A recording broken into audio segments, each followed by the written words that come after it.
road, and gosh, I thought there was a Truney crossing then.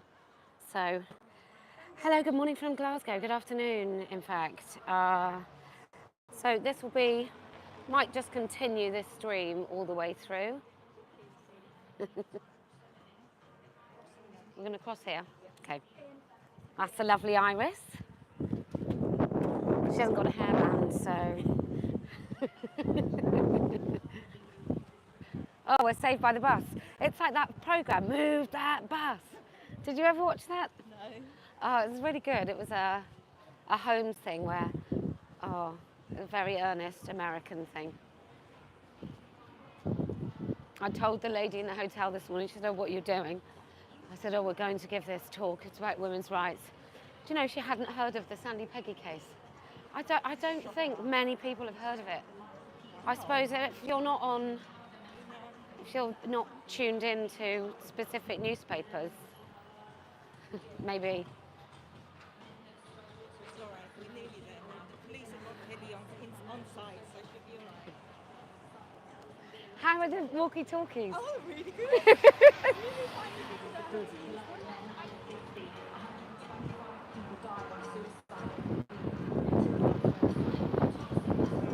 Oh my God, they're playing that awful woman, Kate Nash. Morning.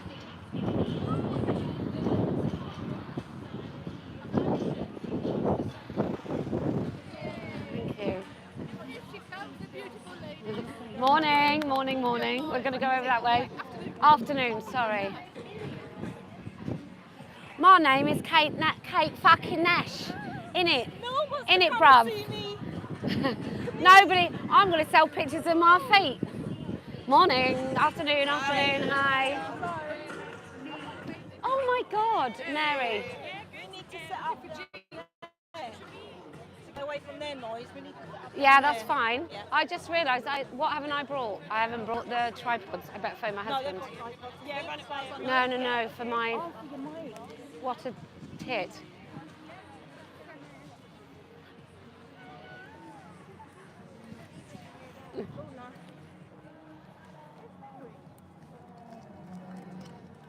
Sorry, everyone. Just got to find the... Hello, you. I had a feeling I'd see you. I don't know what. It's not far. Right. Bloody hell, South Africa morning. Not far. Where the hell is we gone? Where should I be? Oh, cool. I'm just going to put you facing out for a minute, people.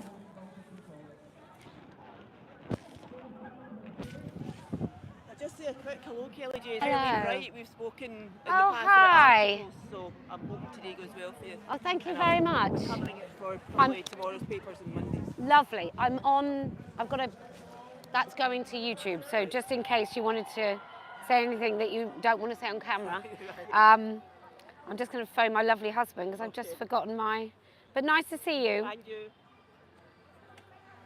Forgot my tripods, Mary. And I remember the missing bit. Yeah, as well, you're amazing. I'm an idiot. Are we doing it here? Is that I forgot the tripods to mount. I just need one of them to put the camera on. I'm so sorry. You can easily pull in. So we're by something called the Kelvingrove Art Museum and Gallery. And there's some traffic lights. I could get someone to wait right there and come and grab it from you.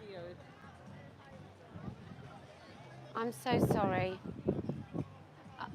Well, or you could, they're in with everything else. Where the police found it. Okay, if you want to go to somewhere called Ronzio Coffee House, or no, just head for the Kelvingrove Art. Okay, I love you. Thank you, bye. What an absolute penis I am. Oh, I don't want to go and, we'll go and wave in a minute to them once we're set up.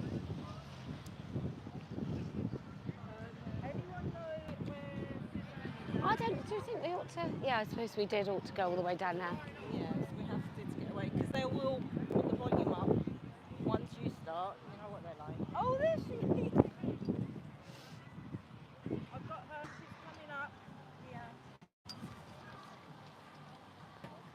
It's quite amazing.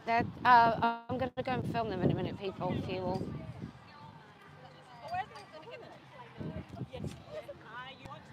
Hi. I just love this. That is too. It's just a shame we can't have them like up, you know. But I don't see how we can quite do it, you know. Oh, nice. Very nice. You all right?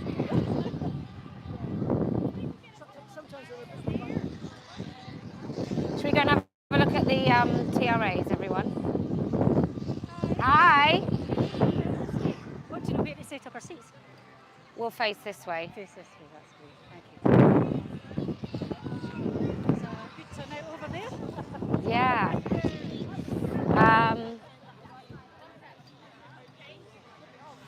It's pigging cold, isn't it, up in Scotland? Jeez. I bought a thermal vest yesterday. I probably should have worn it.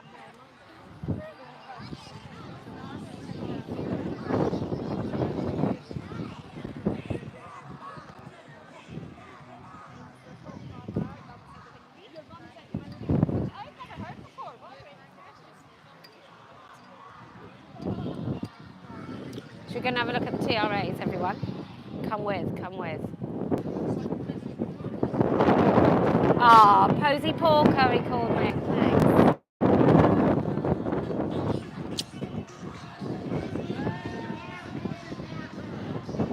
Can't hear him. I think he called me Posie Parker, which is...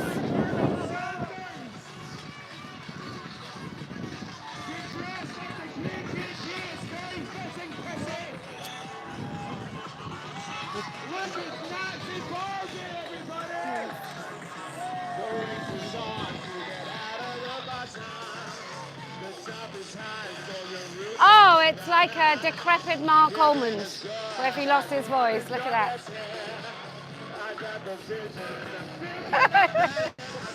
Brilliant. I'm Posie Parker.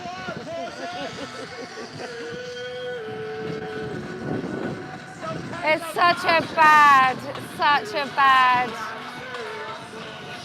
They've got saucepans and everything. Amazing. So, it's me. Bit of a Scottish thing going on. Oh, let me just do that.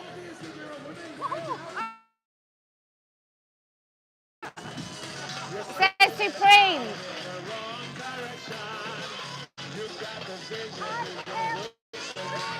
Hi. How are you? I think my... I just had a word with the police about the sound level. Okay, I've got sorry, an app on my phone. just one moment. I've just missed a call from my husband. Sorry, just one moment. Thank you.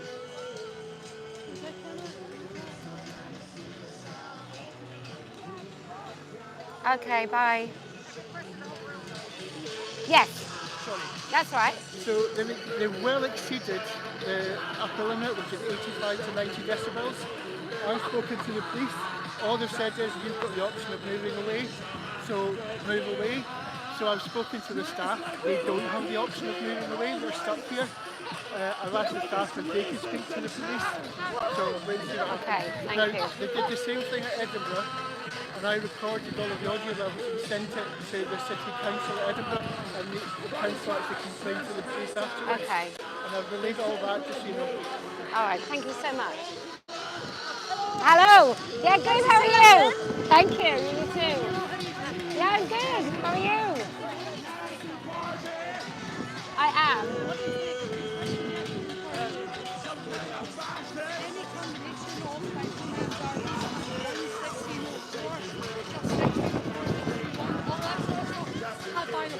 Oh, okay. Noted.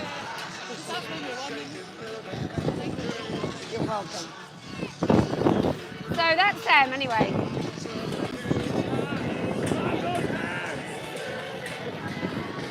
What a hands! So this is them. The guy who's singing is amazing. He's so He's like just a gay man who's discovered there's a way that he can have a go at women. Hello. Kelly, am I good? Are you Kelly? Oh, hi. My first time here. I'm on. No, you can speak. I'm just telling you that this will be on live. Thank you for all the help you're giving us. You're very welcome. Nazis on your side. Posie Parker, you can hide. Can't hear. Posie Parker, you can hide. Posie Parker, you can hide. And this one's just for you, Posie. Welcome to Glasgow, you Nazi. Amazing. So anyway, that's the opposition. They were playing Kate Nash when I arrived, which was quite funny. Essentially, I know, he's obsessed. He's obsessed. What is that? No days since... 0 days since cis nonsense, says a rather rotund woman. And the fascists. All together, Glasgow, let her know. Fuck you. I would have thought that was some sort of law-breaking thing to say fuck you. Would you not? Joe Crusoe, please don't stay in touch. Fuck you. Fuck you very, very much.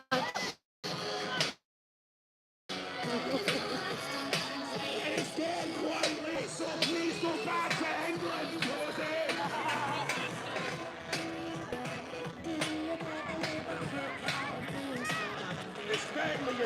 Some of them have got like white faces. I think that's a bit of white face. Feels like, hi, how are you? We're just. I don't know if he knows that he can't be heard. We just. Ready, everyone? Fuck you. Fuck you very, very much. Yo, cool. They're so incredible. These little men. I'm just wondering if that's actually, is it legal to be on a microphone in the middle of the day saying fuck you? Can't be, right? Oh, he's on his way.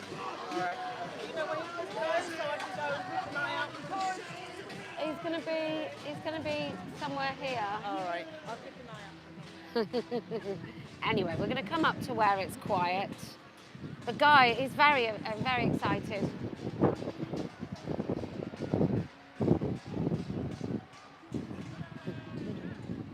Oh, that's how far away they are.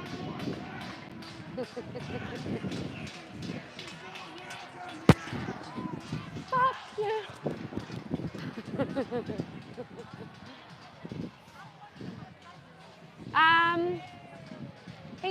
He should be here any second. Someone can be up there.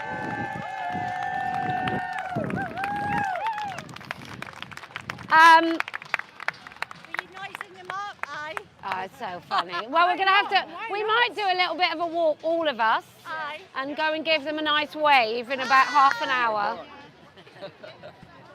Hey, how are you?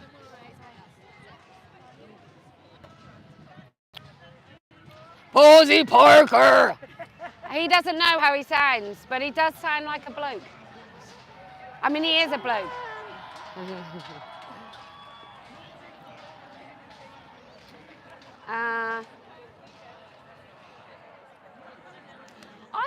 I'm just wondering, is it legal? Is it not public? Like, genuinely, is it not a public order offence to be shouting fuck you? I'm going to go and talk to the police. I'm going to go and ask. I know. Hello. Can I just ask, is it not a public order offence to be shouting fuck you on a microphone outside of a family event? Would that not constitute a public order offence? There's another sort of thing, it's a public order order offence in Okay. Scotland. That's the thing. Oh. Yeah. All right. In your Scottish laws, do you not have anything that would cover people shouting? Potentially, but obviously, if there's a mass group of people doing that just now, what we can do about that at the moment is limited. Yeah. Potentially, if you speak to the liaison officers, they'll kind of give you a bit of advice on that, potential action that could be taken. But Okay. So in a minute, I'm going to do lots of hate speech that will come under your laws. Potentially, I'm sure if I say that person over there in a dress is a man, and I'm going to do that on a microphone, will that be an offence? again, decision will be made probably after the fact. Okay. Not what's happening. Okay. Okay. You can, do your speech and we'll see what happens. I just would have thought that shouting the F word repeatedly on a microphone outside of a family venue might be something that would cause the police some sort of alarm. Potentially, it's for someone above me to make that decision. Okay. But as I say, at the moment, when there's a large amount of people Yeah. to take action on that at the moment, it's advisable. Well, loads of them on hormones, they haven't got any strength, so you'd be able to manage it. But thank you. Well, shouting fuck you. They didn't like that, did they, people? Can I just say, it's all right for them to say fuck you.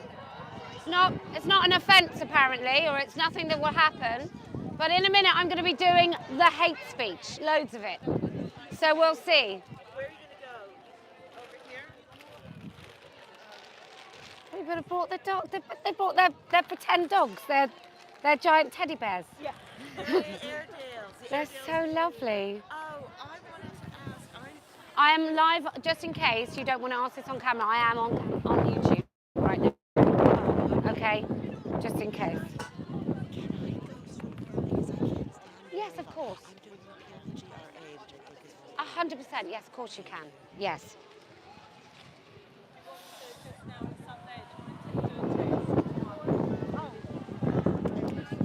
I'm good. No. Can I just say I think you're awesome. Oh, thank you very much. On YouTube, I think what you do is amazing, so keep going. Thank you very much. Tossed over there should be just like fun. I'm going to be doing a hate speech.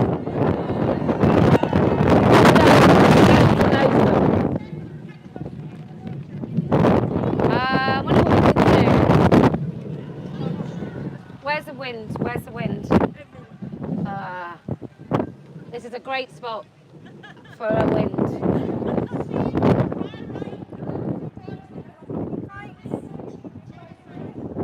Oh, we should talk about Anfar, right? Jeez. Has anyone brought their bingo cards? You brought your bingo cards?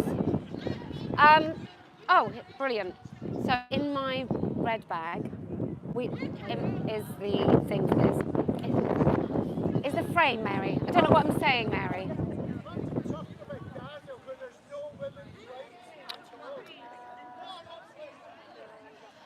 The unicorns is gathered down there.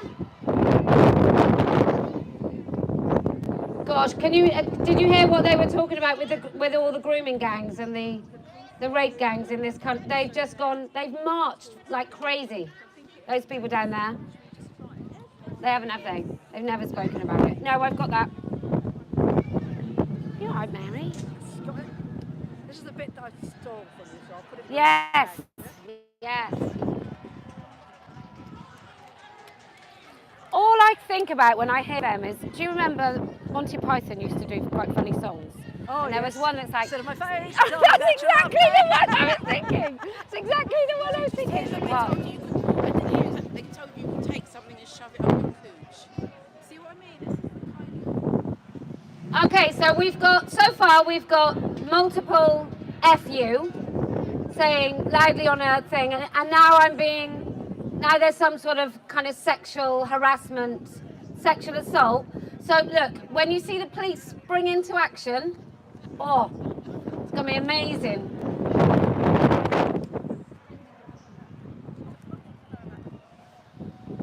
I suppose a cooch is better than a rock pocket, isn't it?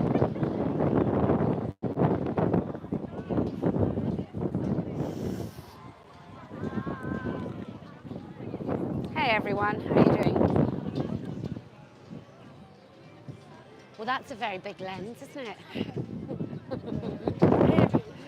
Yeah, no, I can imagine. Yeah, I'm good, thank you. How are you? Yeah, not too bad. I thought in Edinburgh, so I thought I'll come over here and. Well, it can't. Somebody, last time where was it? Edinburgh. There were some really nice photos, and then there were, I'm sure it must have been a man, there were loads where I was like that. Really? And I think if I was ever vain, if I was ever for a moment moderately vain, that's disappeared since all of the photos of me online, where I'm just like that, or like that, or like terrible. No, it's great what you guys are doing. So we've got a little wee crowd here. It's not, you right? Okay. I don't mean to be mean about the police because they're obviously great, but this is ridiculous. We can. They were lovely. Actually, it might have to go like that, and then we'll just, which I know makes it a bit wonky, but. Whatever gets us there.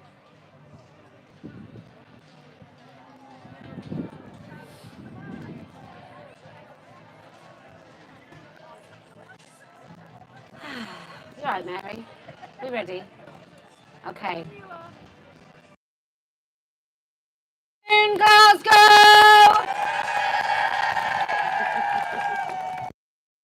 I feel like I should have some signage or something behind.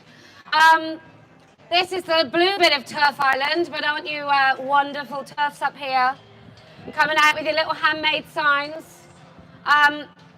Even my watch is telling me it was a loud environment down there. So anyway, to some of you have got the top tier tickets. You could afford to come right in. Some of the jobless down there, they've got the cheap seats. So we might go and have a little chat with them later. We might go down and say hello, because I feel to rob them of interacting with us would be a shame. And they've all come, some of them so far, out of the basement, all the way up, and out of the house breathing air. So I think they deserve a little bit of special treatment. But we've come to this beautiful place because, let's face it, Scotland, it's batshit. It's insane up here. And I just want to say, we might as well do this early doors. Well done to Sandy Peggy. Keep going, keep going, keep going, keep going, keep going. Keep going.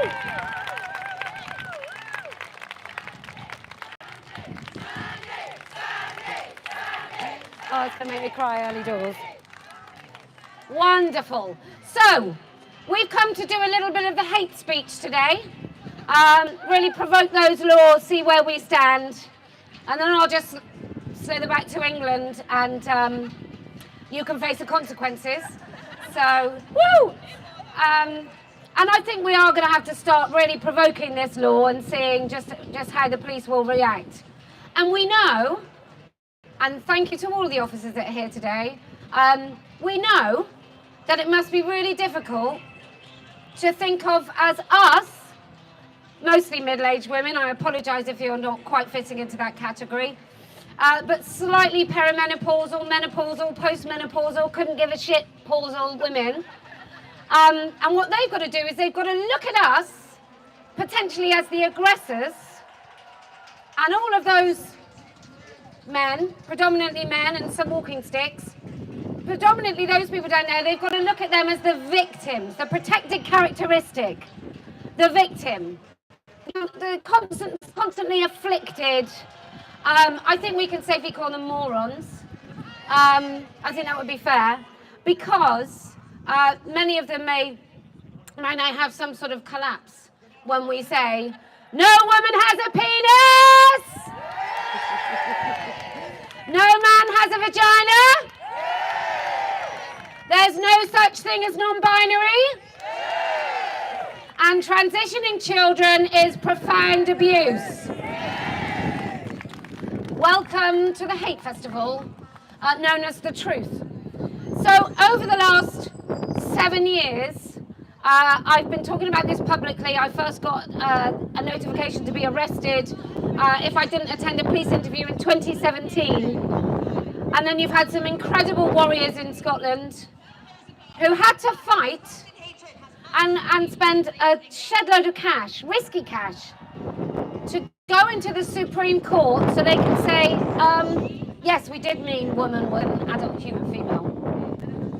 And people have to spend money on that. And we spend, as a country, we spend £18 million on the EHRC. 18 million.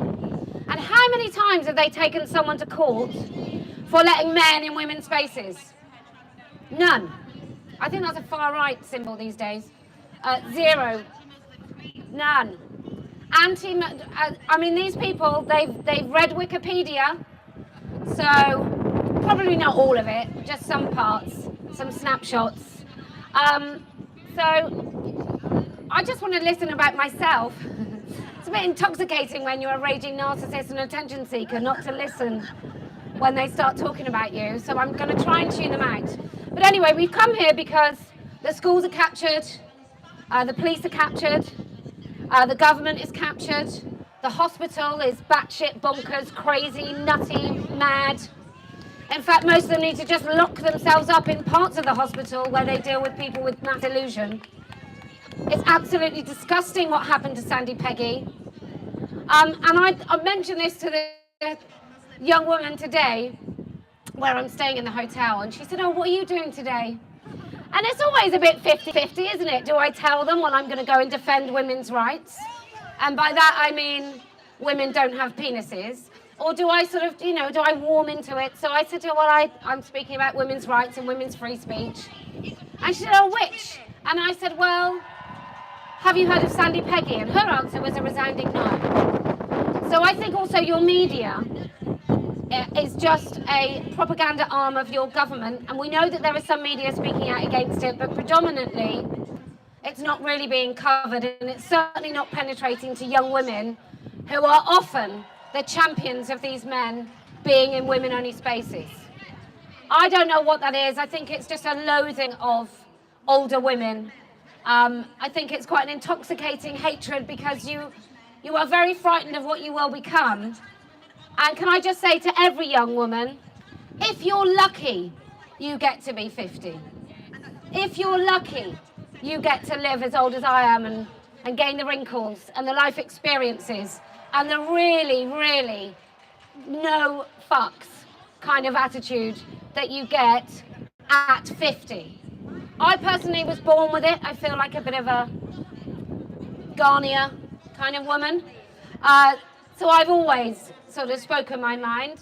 It's not always been easy, but it's much easier to live with yourself if you do. So anyway, so we've come to Scotland.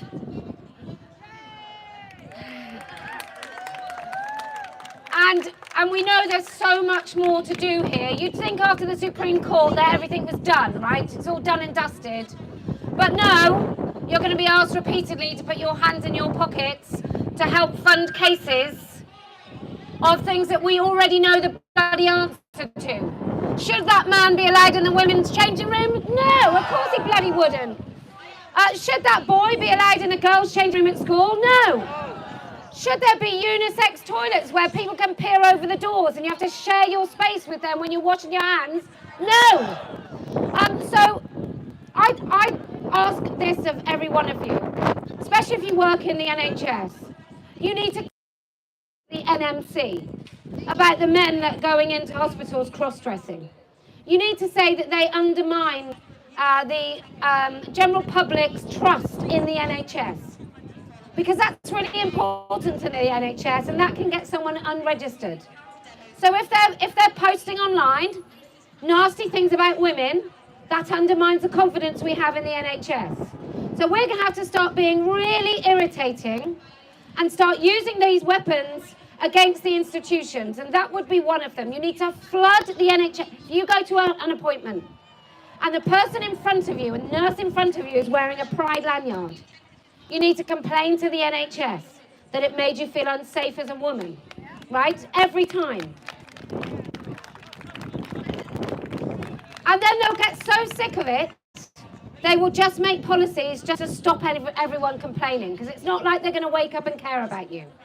So Let Women Speak is a free speech platform, right, in which you can come and talk about whatever you like, whether I agree with you or not, and whether everybody agrees with you or not. This is a free speech platform.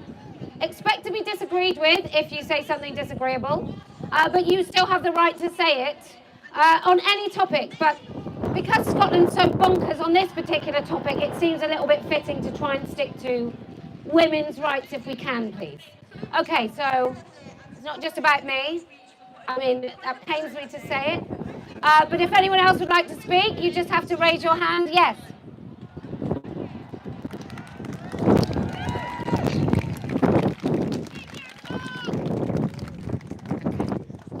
So nice and clear. Oh, let me just do normal. Oh, I haven't done my song. Bloody stay with me. You can stay right there. Stay right there.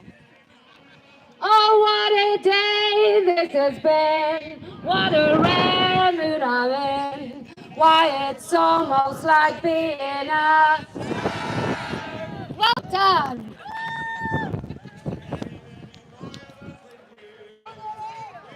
I cannot sing, sorry. Hi, I'm Chaz, and I want to repeal the GRA.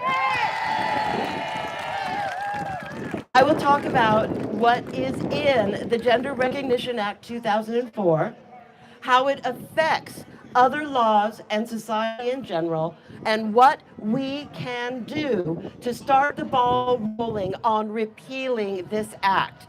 But first, I want to talk about a word: gender. It's in our laws. It's in the laws of most westernized countries.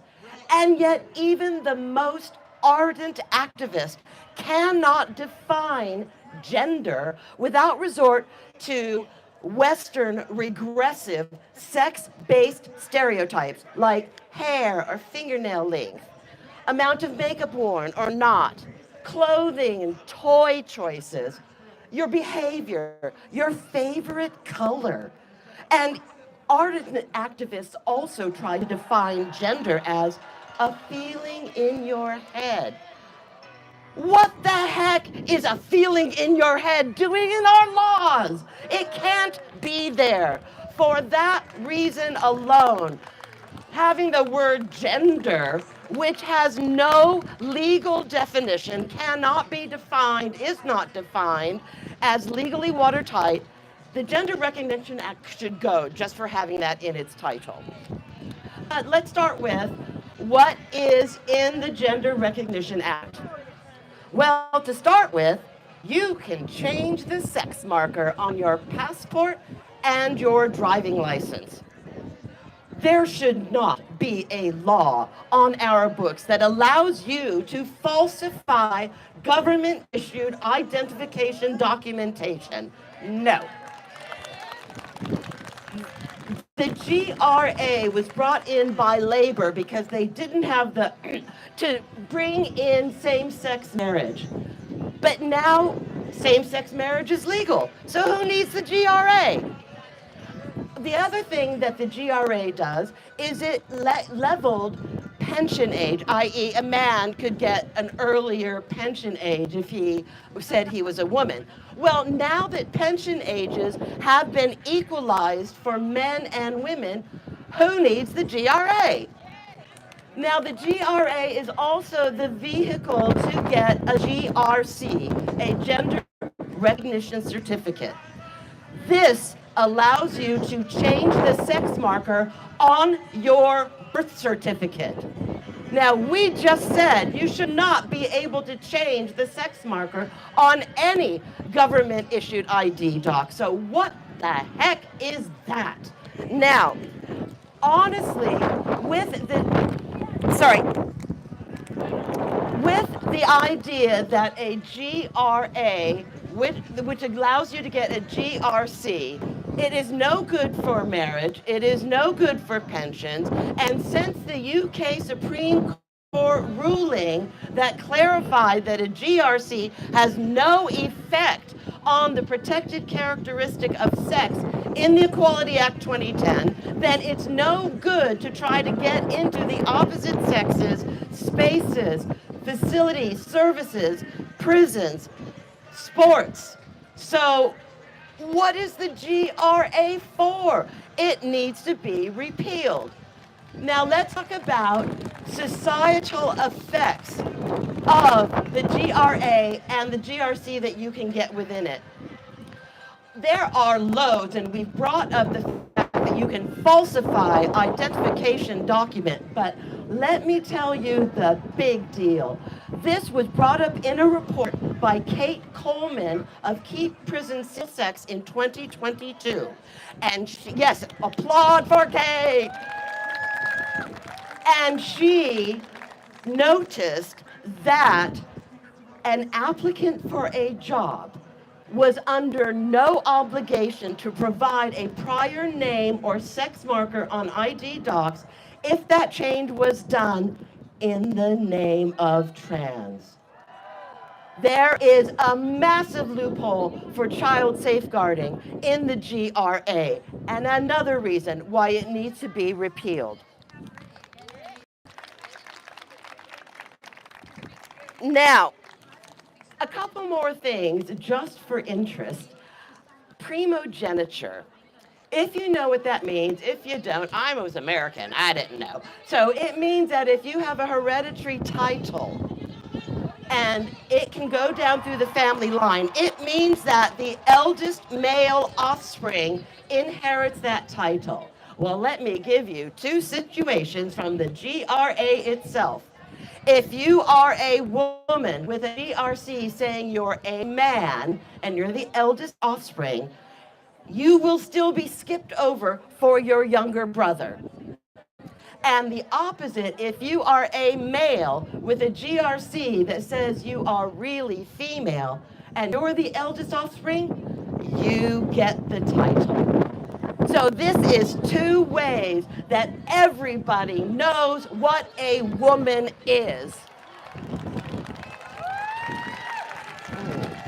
Okay.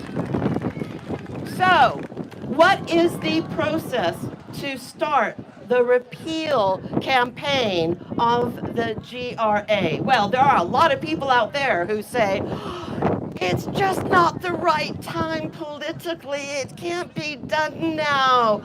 I say to that, oh, really?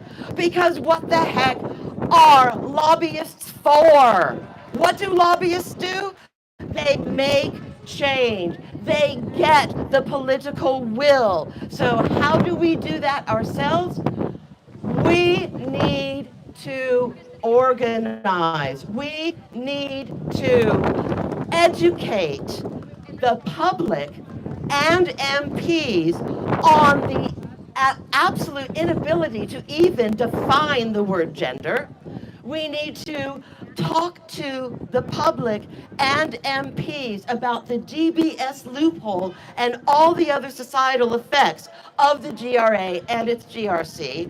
And we need to convince the public and MPs that the societal harms of the GRA far outweigh the minuscule minority who will be very, very upset about it.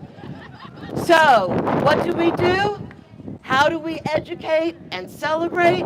We get newspaper articles. We get interviews on TV, on radio, on podcasts. We get everybody writing blogs and we disseminate them. And the most important thing, you talk to people in person, because gender identity ideology is the only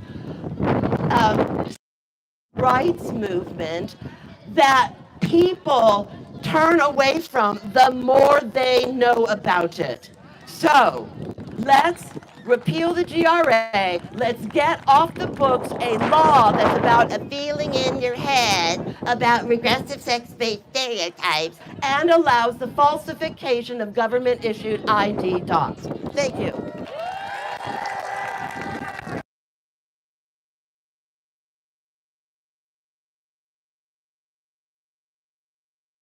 Is you join Party of Women. because we have a policy. Look, I'm not going to be the next Prime Minister. I should be, but it's not going to happen. But we do have, Party of Women has a policy about all the things that I feel are the most pressing for women. And one of them is the GRA. I would also like to leave the European Convention on Human Rights. I think that's, it's just a men's rights charter. I would also like us to just have nothing to do with the UN. And as far as I'm concerned, the Equality Act is a big bag of nonsense. Women's Act. You can have a Men's Act as well if you want, chaps. But we need a that focuses on women and stops erasing our language. When you have a woman competing, it just doesn't make any sense. Quite frankly, I think any act around blasphemy, which is coming, is simply the first in a very dangerous step into restricting all speech. And you're already pretty screwed in Scotland. But it's got to go. All these little bits of legislation include the words gender identity.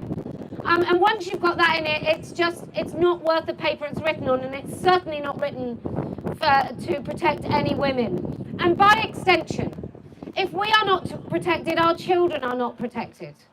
And every successive government and campaign recently has tried to talk about putting our children in school for longer and longer days and younger daycare, whilst they undermine women completely, and never think that a gift from the government, such as free childcare, is not really a way of telling you have no excuse but to go into full-time work and see your children as little as possible. But that's maybe an issue for another day. Okay, yes. Ooh. Okay. All right, it's a bit windy.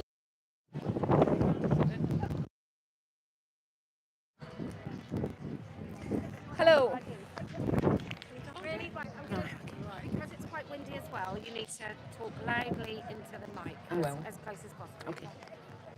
I'm part of a group of Scottish parents. Come speak to me after if this resonates. We want to take action against the Scottish Government for allowing an ideology to go uncontested in schools. Actually transitioned our vulnerable children often behind our backs. Whilst I'm relieved to see clinics shutting and the narrative slowly shifting because it gives hope for the younger kids coming up, I remain in abject terror for my two teenagers who may double down in defiance. What happens to them while the world wakes up? What help do these families get? All of us have children with mental health struggles and comorbidities like ADHD, autism, OCD.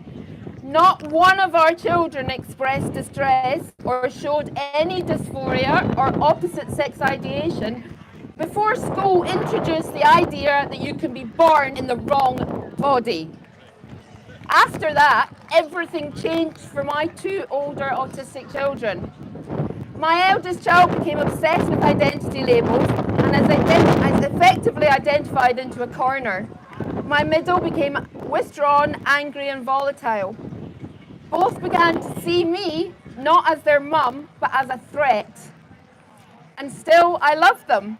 I tried to understand. I tried to support affirming. I kept showing up, but it nearly destroyed me and my husband. The suicidal thoughts weren't abstract, not mine and not theirs.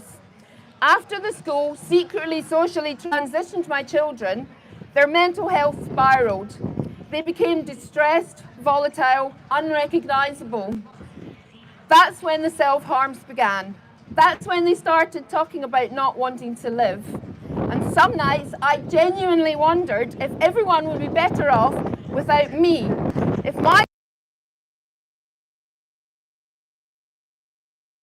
That's where this ideology drove us, to the edge, alone.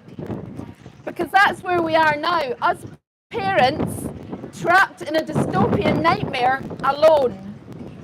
The schools are captured, the mental health services are captured, People we once trusted have either turned their backs or fallen silent. No one wants to see what's plain to see. No one wants to say what's plain to see. These are children caught in an adult agenda. This ideology is not helping, and parents like me, like us, we are not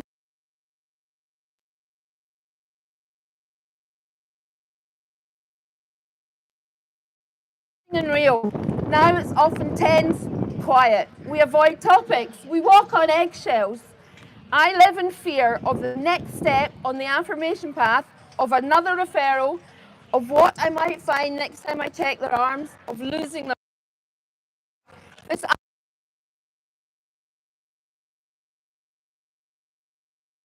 political slogans, and it punishes anyone who dares to notice.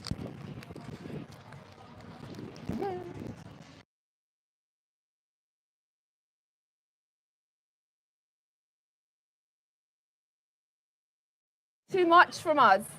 My mental health is shattered, my marriage is strained, my younger child is sometimes scared and confused. And yet, I'm still here, still fighting, because I know who my children are beneath all of us. We know our children. I know the truth matters, and I will never stop being their mother. But I am begging, we parents are begging in Scotland for action and acknowledgement of the harm this ideology has done to Scottish families. Stop hiding behind slogans and start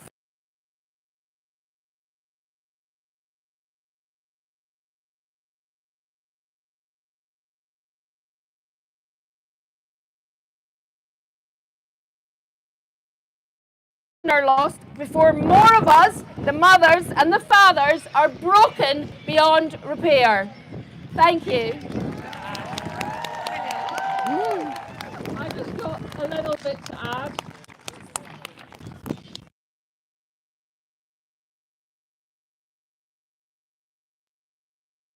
Medical practice from Sandyford in Glasgow or Waterford Clinic in Edinburgh previously. Inspectress has just brushed us off. Concerned seriously at our kids or using any appropriate diagnostic pathways. It's just affirmation all the way. The more stories we have about anonymous, if need be. Have a look at the PIT post. That's parents with hands. There's a post on there from July the 6th and a link to us parents through that post. Our kids have been harmed. Step up as parents and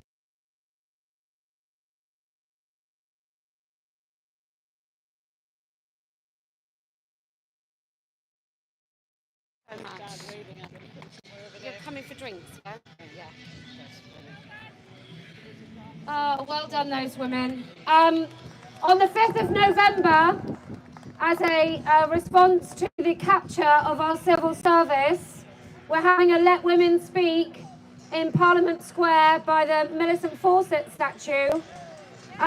Because the government goes, whether it's the EHRC, the CQC, are demented. They went and stood against the, they won't condemn or stop private clinics from sterilising children. And Sue Evans, who used to work at the Tavistock, she's the early whistleblower, 2004. She was raising the alarm about this in 2004. And she recently lost a case against the CQC, who defended sterilising children as long as they paid for it.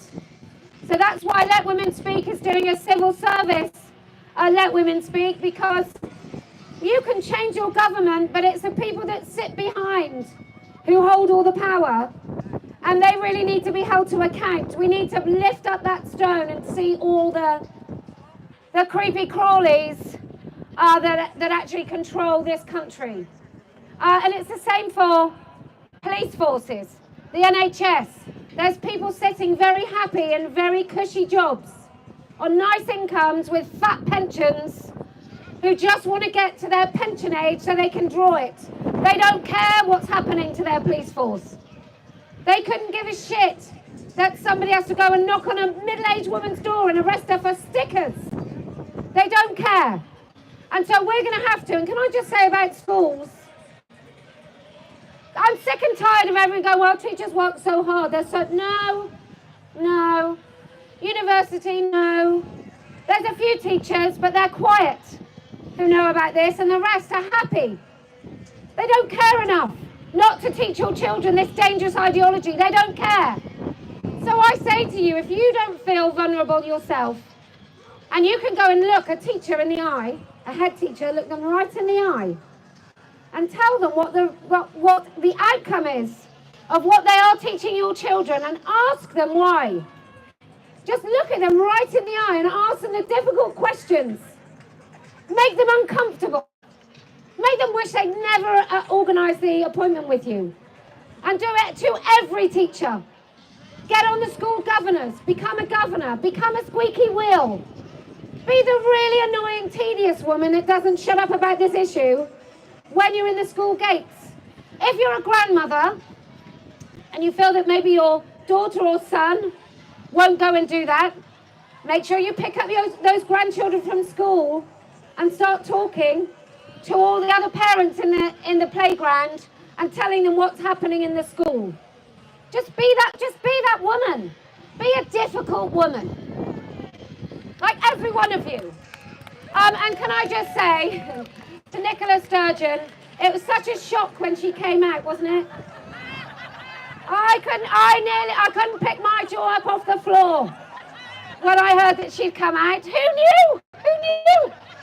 I have to say, I was shocked when I heard that she was supposed to pretend to be heterosexual.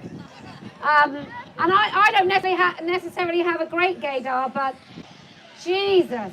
Oh, look at the bus. Look at that bus. Love wins what? Love wins an on-time bus, apparently. Look at it. This whole nation is covered in this nonsense. It's actually focused on this, as opposed to stopping poverty. Like obscene levels of poverty in this place. And it's a distraction. It's to stop you wondering, where's all the fucking money? And can I just say, we went to Aberdeen, which is such a beautiful... I've never heard of anything so mental as having like a clean air zone in Aberdeen by the coast. It's one of the cleanest air places I've ever been, and they've got a ULEZ, and so have you. Like, what's wrong with Glasgow air? It's perfectly clean. It's insane. Anyway, it's not just about me. Yes! Did you know Nicola was lesbian? I'm going to take issue with what you said about Nicola. Yeah. So, just before I do it, anybody who was in Aberdeen, Let Women Speak in Aberdeen, might remember that I took the liberty of predicting that we were going to win the For Women Scotland case. And we did.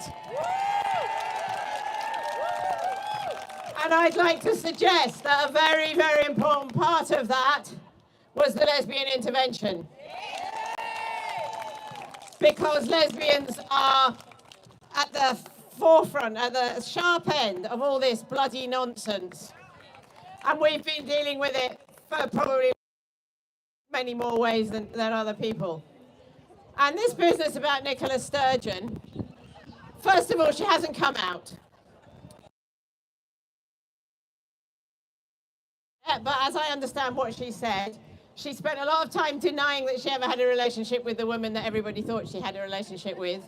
Interestingly, she was stupid enough to think that that was homophobia, that people were saying she was in a relationship with a woman. But I don't think that's homophobia at all. I think it's a good thing to be in a relationship with a woman. At the same time, she hasn't said she's a lesbian. I never said my... I think she's confusing sexuality with her nonsense about non-binary gender and non-binary sex. I don't think she's quite certain that she knows the difference.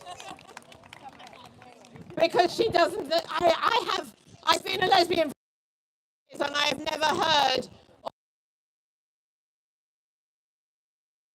blazes does that mean? It doesn't mean anything. It's the same more nonsense from Nicola that we've ever had. So I'm sorry, Kellie-Jay, I don't agree with you on that. I don't think she's come out. And frankly, if she does, I hope she stays the hell away from us. We don't want her in lesbian persistence. Thank you very much. We only want lesbians that know what a woman is. And we only want lesbians who fight for the rights of other lesbians. Not women who throw us under the nearest bus. And not women that kind of hint that maybe she's a bit this way and that way and the other way because she thinks it'll sell a book. I suggest nobody goes out and buys her book. Well, of course you might want to. It's not up to me to tell you what books to buy. So, the other thing that I want to say while I'm here is Kellie-Jay was saying they're going to be asked to put our hands in our pockets for a lot more court cases. And I think that's right, we are.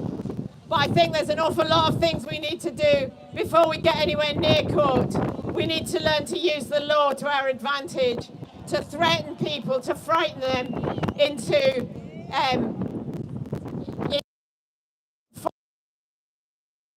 long before we get anywhere near a courtroom. It's expensive, it's scary.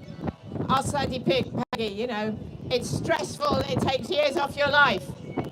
And also, you know, we don't want to be having to go to court to fight lesbians like Theodore Upton. Because that's what he thinks, he's a lesbian, he's not. By the way, if you weren't certain, let me tell you, Theodore Upton is not a lesbian. I know that will come as a big shock.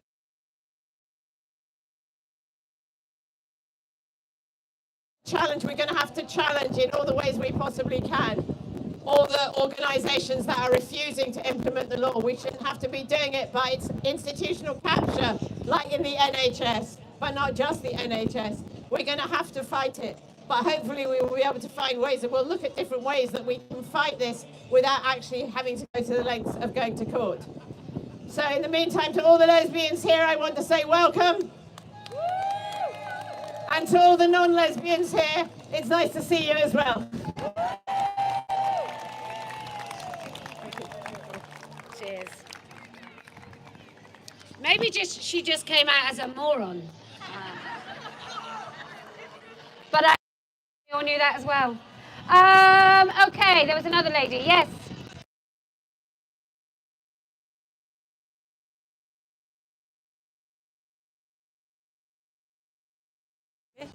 First of all,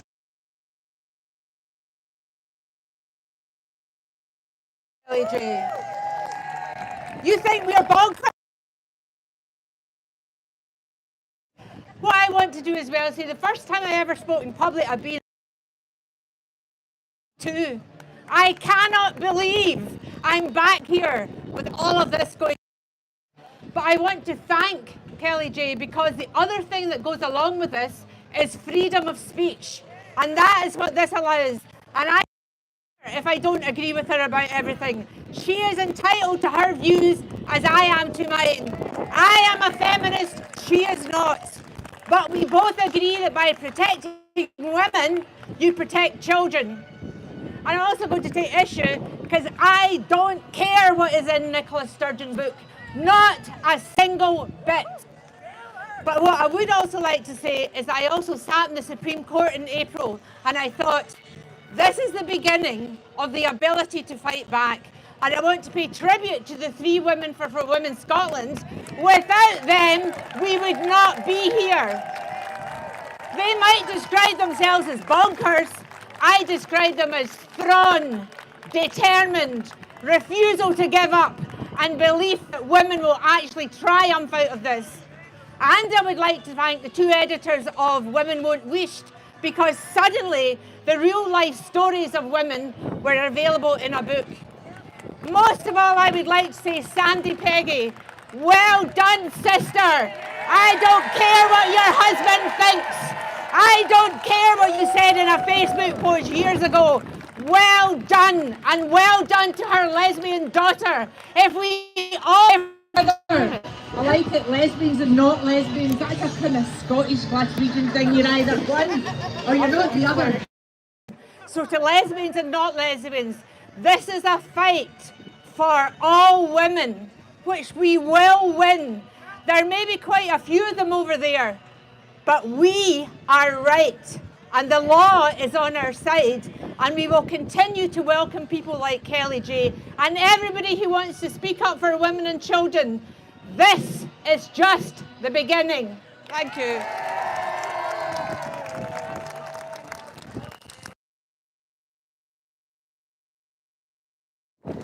Oh, sorry. Do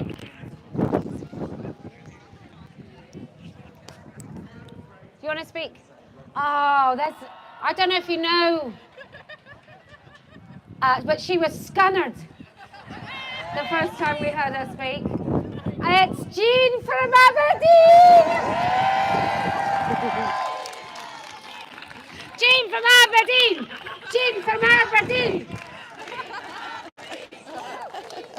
I don't know if you remember, 2 days ago, Jean and I came up together. Yes, 2 years ago in George Square, myself and Rachel here came up, and Rachel's got she had something to say then, and she's got something to say now. So on you go, Rachel. Yeah. You go. Dr. Theodore Upton. Now get that up here.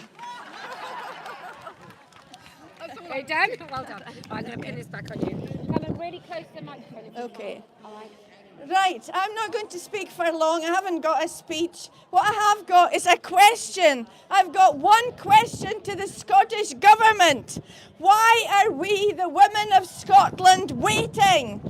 Why are you dragging your on the Supreme Court ruling? And not just the Supreme Court, but Chaz. We've listened to the mothers here. Why is there still guidance out to schools that goes against the recommendation and evidence of Chaz? Leaving children vulnerable to gender ideology, as we've just heard from mothers, a horrific account, and a lack of safeguarding in schools. Why is this still happening? Why are there still men in the female prison estate? It's not good enough. Why are legal personnel in the Sandy Peggy case still able to claim that the ruling does not apply to Dr. Upton at NHS 5? It's absolutely ridiculous. And why are public institutions, hospitals, schools, public buildings still bedecked by progress flags and posters pushing the harmful ideology and the narrative at our expense? So, what I want us to do today is call on the Scottish Government to implement the ruling. And I want a big shout out. This is your chance to take part. I want everybody to shout out, Scottish Government, respect the ruling. Can we hear that from everybody? Scottish Government, respect the ruling. Respect the ruling. Respect the ruling. Thank you, Glasgow. Right. Well done, lovely. Oh, sorry. Thank you so much. I've recently launched a complaint, a serious complaint. In fact, I had to do so about my local police force because they started investigating some harassment that I've received for about 6 years. It involves my kids because of this issue. And I had to make a complaint in order for them to actually investigate it properly. And then I did another complaint to the EHRC about the EHRC and about how they have failed women and all to do with the protected characteristic of sex. Because whilst there has been a ruling and it's wonderful, it's not changed the law. And the people looking after those specific laws were the EHRC, and they haven't upheld the law at all since 2010. And in fact, since sort of 2018, something happened to many of our public institutions. Probably about 2014, 15 is when it really started happening, but 2018 it was supercharged. And that's when things like children in school stopped being called boys and girls, which some people might have thought, oh, that's quite good, isn't it? Not saying good girl or good boy, they're just saying good person. Not realising that that was all part of this whole thing of trying to pretend that biological sex doesn't exist at all in any real way. And so what you're looking at, and I beg of you to all, I'm not going to go on too much about this, but you need to know about sexual orientation and gender identity, which is part of something called the Yoga Carter Principles, which is about really letting fetishy perverts be the top of the food chain when it comes to rights. So those fetishists, they all had a little meeting, they were like, what could we do? And when you read what they wanted, it sounds absolutely insane. And then when you look at what's happening, you're like, oh, people took them seriously then. So it's called SOGI, it's sexual orientation and gender identity. And that's why little girls and little boys in school, as young as sort of 4 or 5 years old, all to do with queering the classroom, they will be assumed to have a gender identity and a sexual orientation, even when they're very, very little. And if you don't want to know where this goes, you want to close your ears to this, but the Victorian government down in Australia, they talk about babies having a gender identity and sexual orientation, and when babies touch themselves, it's a form of sexual pleasure for those babies. So that's where this can easily head if you don't start taking the head off this particular evil. All right, so it sounds really nuts and far-fetched, and that's because it is really nuts and far-fetched, but it's also happening all over the place. Would you like to come and speak?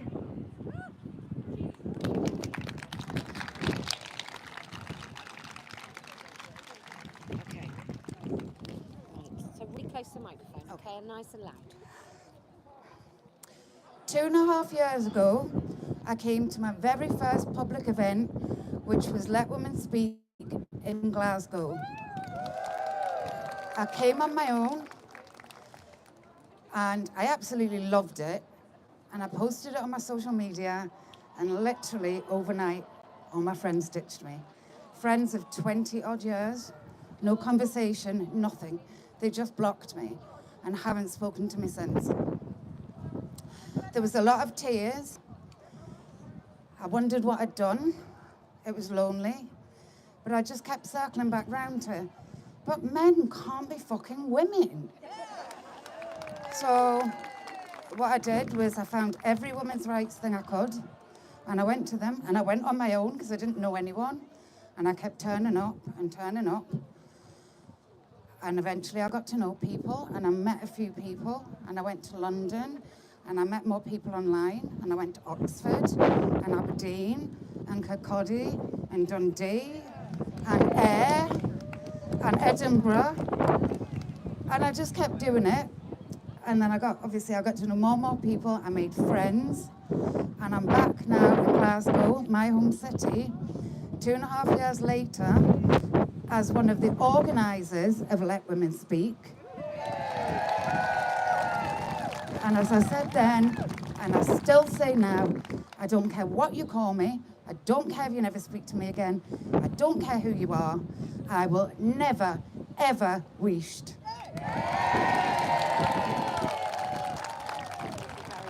Thank you.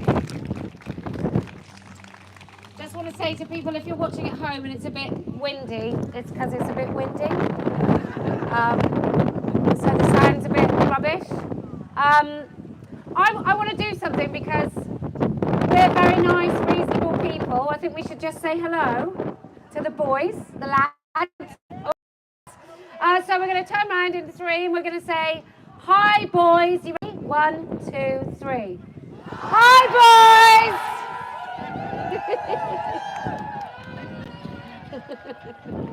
They love it. That guy in pink, he's obsessed with me. He's obsessed. He sings about me and everything. He's made up songs. It's like if Mark Ullman took meth.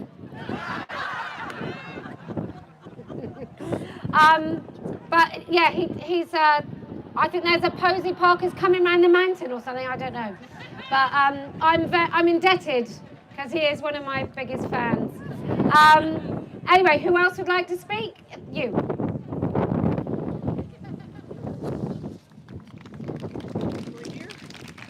Try and just pin this on you, and as close as you can to the microphone, as loud as you can. Right, got ya. First of all, thanks very much for coming, Superwoman. I didn't think I was going to speak today, but 2025 has been the year that it broke me. My name's Marion. I was born in Govan in Glasgow, and that university up the hill has been a major part of my life all my life. I was the first of a shipbuilding family to get to university, working class family, all the rest of it. I was delighted. I was my family's pride and joy. The whole family, the mammies, daddies, grannies, grandads, aunties, uncles, cousins, millions of them.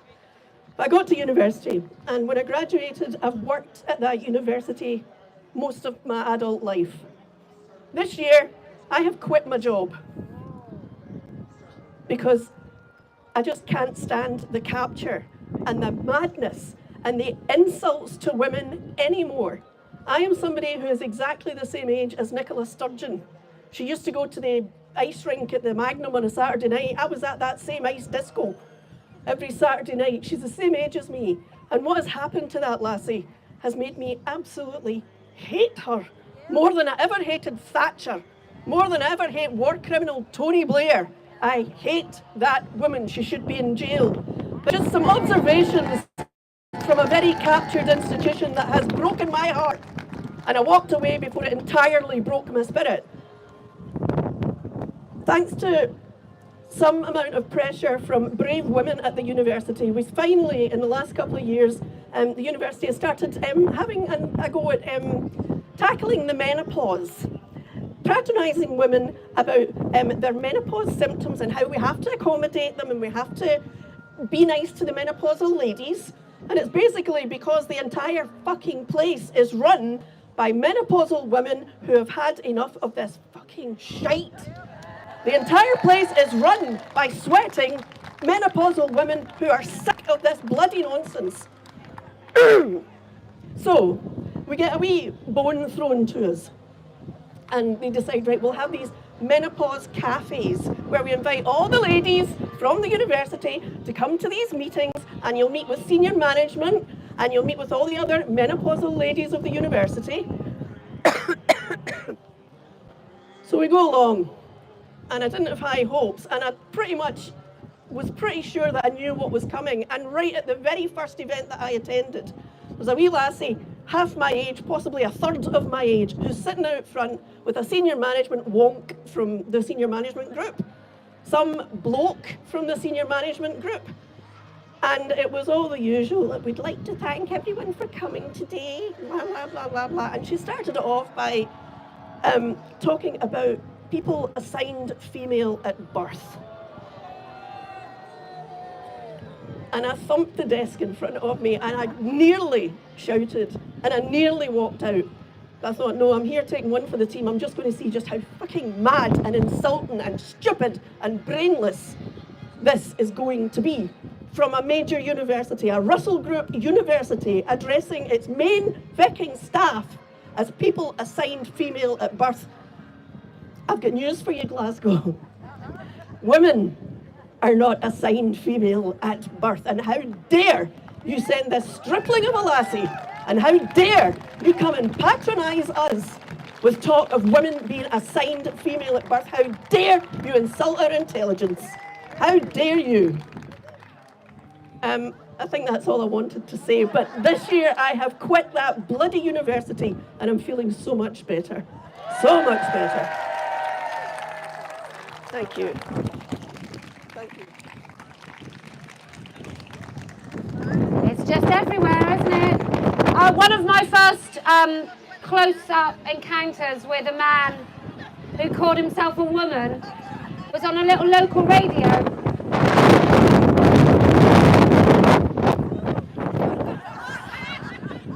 I identify as someone not in wind. And for fuck's sake, can you block it, Iris? And what he was doing is he was doing a woman's hour on this little community radio when this other woman was away. And he was having two girls in about period shame. And I said to them, and this is before I knew about all of this nonsense.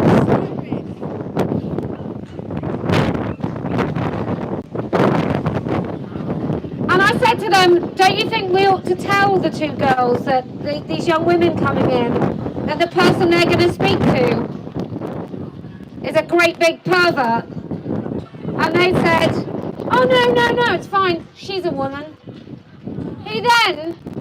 Look, if you don't know this, I'm just going to say it, I might as well say it on this loudspeaker.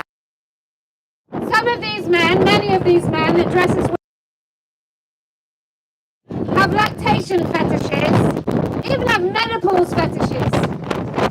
They probably spray themselves and put like hot water bottles on at night just so they can have hot flushes and not sleep very well. But they have all of our bodily functions, many of which I don't expect many of us enjoy all that much. It's like a source of great pleasure and arousal for them.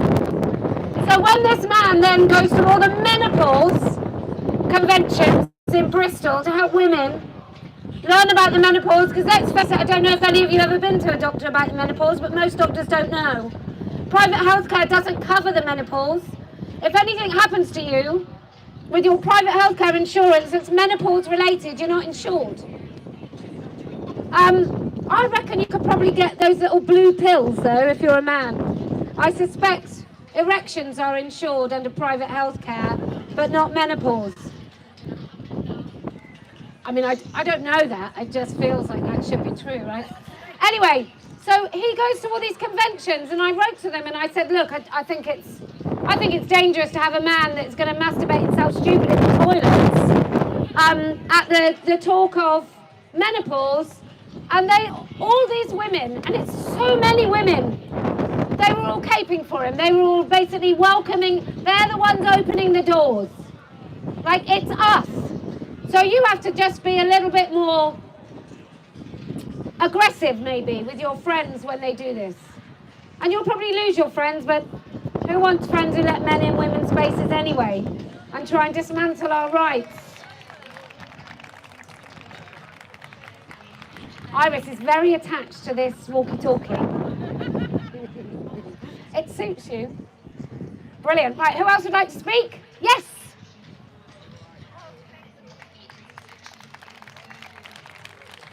I don't talk in public, you know that. Welcome. Right.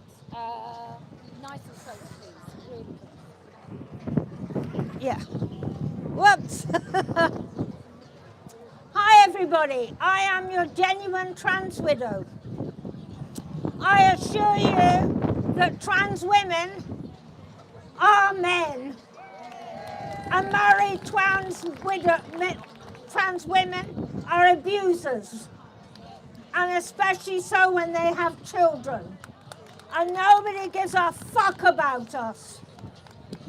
There are women sitting there and the husband's going, well, I think I've got lady feelings and I'm just wearing my nails. And they're stuck there. Help anywhere. My doctor said, oh, the NHS has nothing to offer you. My MSP stood under a sign which said kill TERFs. There is no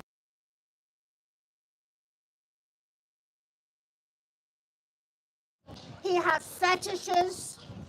He is friends with people I don't name. I just want people to perhaps listen to us.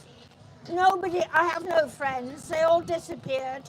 They all gone, God, he's so brave. Oh, and this is years and years ago, and it's just getting ever worse. And they're still men. And my children were coerced.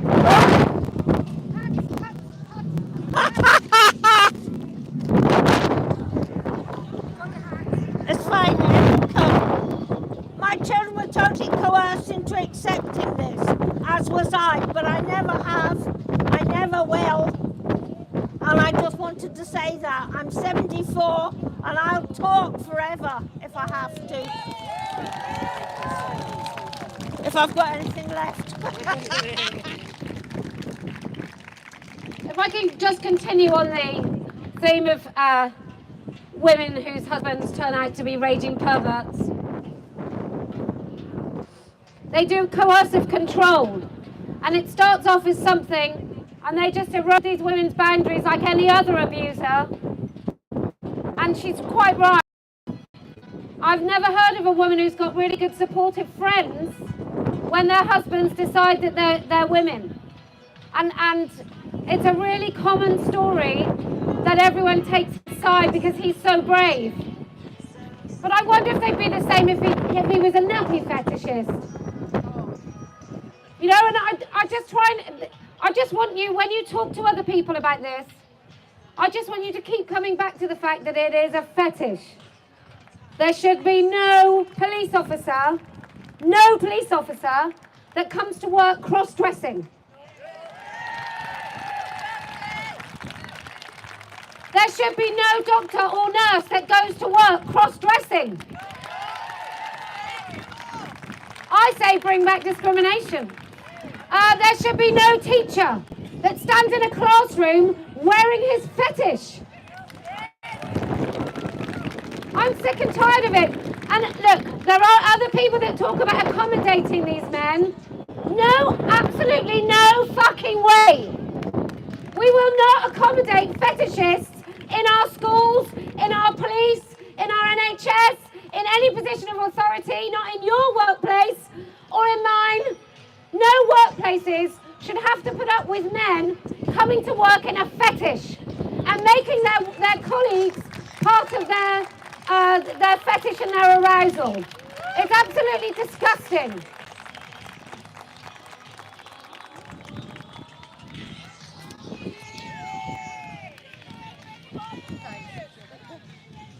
There we are, thank you. Where are you? Really nice and loud. Thank you. Hi everybody, I'm Rocker Lady on Twitter, I'm Turf Warrior on TikTok. I'm kind of known for having rants about Nicola Sturgeon. Everybody does. No, I just wanted to bring up a wee thing that happened to me 2 years ago, just over 2 years ago. I went for my yearly checkup with the doctor, and it was a nurse I was to see in my health centre, and I was to get my smear test done. And as you know, ladies, it's not a pleasant thing to get done. So you make conversation. So the conversation went on to basically how she believed that men could change sex, men could become women, and this is a bloody medic, right? So I disagreed with her in a friendly way. There was no argument, nothing like that. I just said, I don't believe you, and I can't believe if you've studied biology that you're going to stick to that insane ideology. So I left, and I thought, right, well, I'm not going to leave it there. A couple of days later, I went back in with a sticker that I got for the adult human female store, right? And I asked if she was available, and they said, no, she's not available. So I said to the receptionist, I gave her the sticker, and I said, will you tell, I won't say her name, tell her she needs a reminder. A couple of days later, I got a phone call from her, and when I answered the phone, I said, hello, she asked my name, I said, yes, that was all I said. And she went into this rampant rate, honestly. She went nuts with me on the phone, telling me I was going to get kicked out of the surgery, that all the doctors in that surgery were having a meeting about me, and I let her rant on and rant on and rant on, and then I just hit the call button. That's it. That same weekend, I had an event to go to in air with Women Won't Wished. Women Won't Wished! Women Won't Wished! Women Won't Wished! No, we bloody well will not. But I needed some advice. I'd never been in this position before, and I thought, right, I've got some health issues, I need a doctor, you know. And I got some great advice that weekend for the ladies, the women that had attended. But that week went by, and I was told I was going to get a letter, an email, a text, something like that, basically from these doctors. But the week went by and nothing, not an email, not a text, nothing, not a letter. And then another week went by and I need a repeat prescription, I've got heart problems. So I phoned it, 48 hours later, I got it no problem. So then I thought, I'm going to bite the bullet and make a doctor's appointment. Let's see what they're going to say now. I walked in there with my head held high. Not one word was said to me. So I'm telling you this because to this day, I still have the same doctor. And my doctor's a TERF. Ladies, I know it's isolating. I've lost all my friends. Everybody that was in my life for 40 years is gone, but I'll tell you this, you will find something bigger and better. You have a sisterhood here. You've got solidarity, and we're fighting for the future of this country, the kids of this country, for every young woman and every woman that's been told no, that we've got to step out the way for a bloody man. Don't let them do it, ladies, and always remember that courage is contagious, so always be courageous. Right, there we go. There you go, no problem. I'm not going to lie, I watched that lady and I genuinely thought she was about 5'10". So when you started speaking, I was like, my brain was just recalibrating. I was like, oh, it's that lady. Yes, do tune in for her rants. I don't mind a good rant myself. Yes, would you like to come and speak? You don't have to.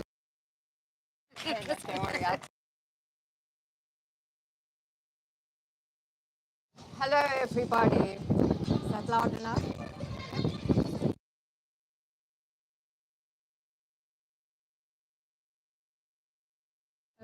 I'm from the Scottish Union for Education. About 2 years ago, I wrote a critique of the Scottish Government's advice on supporting transgender pupils in schools. That document, which is used by all schools in Scotland, based almost entirely on an LGBT Youth Scotland document. And above all, it pushes social transitioning of children and adolescents. That document remains in every school in Scotland. The government hasn't shifted at all. Its ideas are reproduced in its sex education lessons, which tells 9-year-olds about masturbation, and it tells 9-year-olds about transitioning. Our children and adolescents are very vulnerable, both as to the idea they may change sex, gender, or if they're adolescents, they're very vulnerable to this social contagion. Sandyford clinics waiting list continues to rise and rise as adolescents and even children queue up for affirmative gender care. They say they've changed the care, but I don't believe it at all. So I think we need to take this up in our schools. We need as parents to organize to challenge that advice and that sex education together with those other parents. Thank you.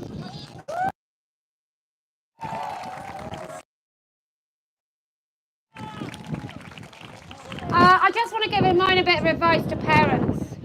If your child starts this nonsense of thinking that they're not the sex that they are, don't take them to the doctor.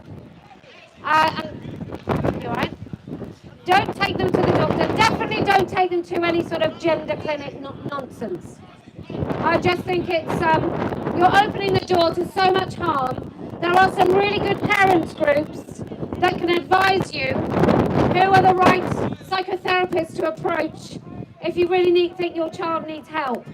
But I would say you cannot trust the NHS at the moment to do right by your child. You just can't. And I think that's a big fat shame, but maybe we should start complaining about any NHS involvement in this is undermining the trust that we all have in the NHS. Start writing those letters to your MPs. Do you want to do your poem? Are you ready? Yeah?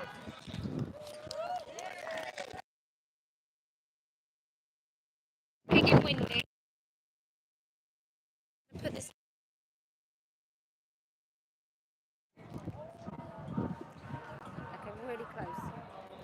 Hello. As promised, I'm back to talk about neurodiversity, this time in a poem.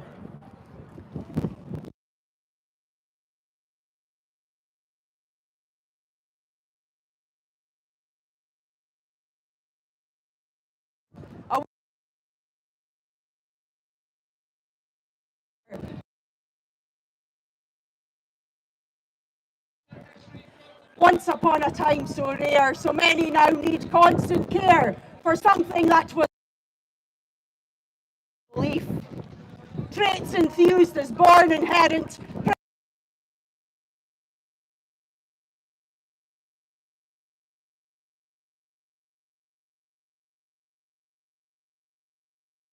profound, burning cold and blinding sound at mercy of the mood. Overnight a change affected sudden.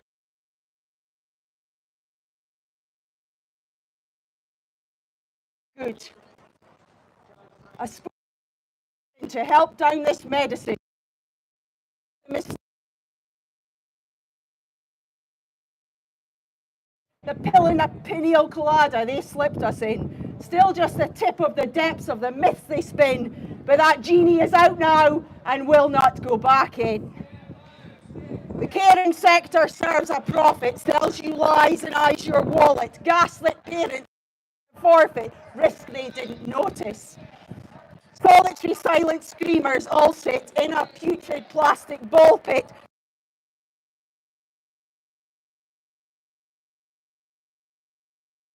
Take the biscuit, told the story, they dismissed it. Hold up in a mouldy bedsit. Hold up now, cause here's the best bit. All our hope has died, they squished it. Missing info must resist it. Super-powered, fragile misfit, expert diagnosis. A recipe for diversity without ancestral history. A romantic medical mystery cooked up by industrial sophistry. Man-made disability disguised in the duplicity. Chronic dysfunctionality is quirky eccentricity. Force-fed full of flattery by charlatans and their quackery, whose specialty is ideology, not neurotoxicology. Oh dear, what's going to matter be caught in an autoimmunity lottery? Sloppy allopathy making a mockery. Nobody knew they were there. Commiserate with token prizes in our medical injury crisis. No time to chill, the mercury rises. No, let the buyer beware. Hark the saviours we anoint, who never fail to disappoint, and tap dance round the tipping point, no penalties to incur. Sophisticated marketing to influence a script to sing, glory to the newborn thing, gold, Frankenstein, myrrh. I guess it's just that warrior gene. She screams what cannot be unseen. She holds the lines and reads between, something in the blood. Doesn't take a gene. Our carbon truth they must reduce to trace amounts, that charred excuse, bracing for the flood. As we stare that final mile, a noxious vial, safe and effective to lies on trial. Our answers coming by the fall, no snooze button on this wake-up call. From Big Pharma's grassy knoll, had a brainful. Now have we struck that vagus nerve, chomped enough on the astroturf, cued to jump that line, the anger stage unleashed? If we're all aware, do we accept as fate these recurring themes to date? Our whistleblowers at the gate served as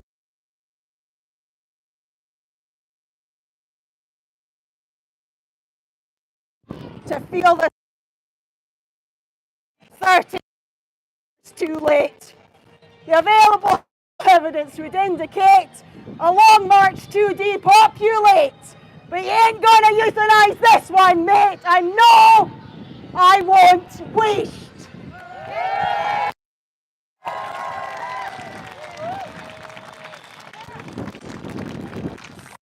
Good, well done. Thank you so much.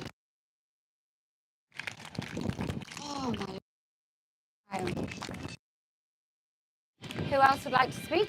Yes. This morning, Kelly.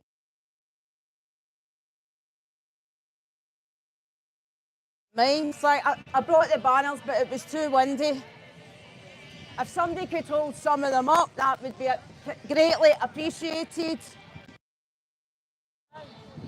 There's 4, but we only need a couple, really. It's by way of example. My name is Paula, and I am a concerned citizen. That's great, thanks so much. We only need a few, it was too windy today. Now, I try not to offend, but it isn't always possible. I am here to present some facts and to ask a question to those on the opposing side of the argument. 98% of sexual offences are committed by men. Fact. 2/3 of trans women prisoners are incarcerated for sexual offences. Fact. To be clear, I am not saying that all men are sexual deviants or pose a danger to women and children. I am saying that some men, and some of those men who are trans women, are a danger. Deviant men will position themselves into situations that give them access to potential victims. Fact. That is why we need to keep all men out of all single-sex spaces intended for females. It is simply as plain as that. And you can see the images behind me here. These images are of offenders who identify as trans women and who were convicted of crimes ranging from voyeurism to assault, to kidnapping, to sexual assault, to bestiality and paedophilia. Fact.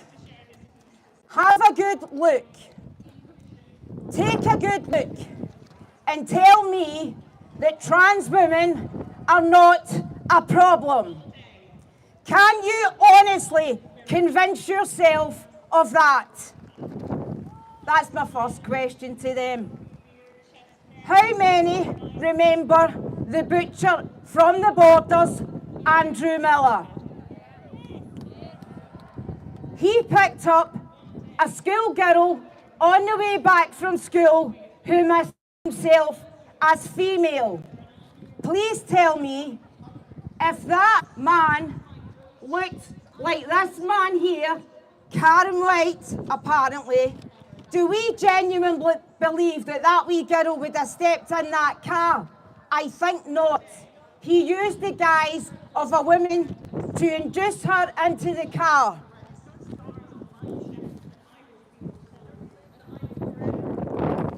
The judge who gave him a 20-year sentence said that his level of depravity was nauseating.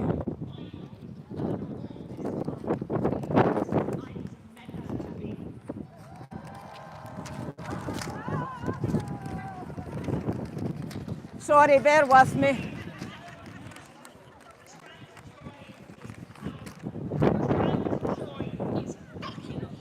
Just enjoy the music at the back.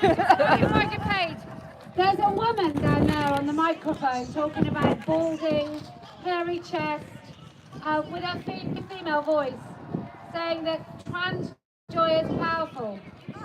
And I just want to say to her, we know you're a woman, love. They know you're a woman, love. That's why you're late to speak. All the men have spoken first. They all know you're a woman. We can hear you're a woman from a country mile away. And when you realise how ridiculous you've been all this time, you will be welcomed back by all of us as you become a baby turf. Yes! We have said, the other side of the argument often ask, well, what facility should trans women use then if denied access to female single-sex spaces? My response is, it is not our responsibility to address that issue. It is a male issue. Trans women are not a subset of women, they are a subset of men. And lastly, I have a question for the other side.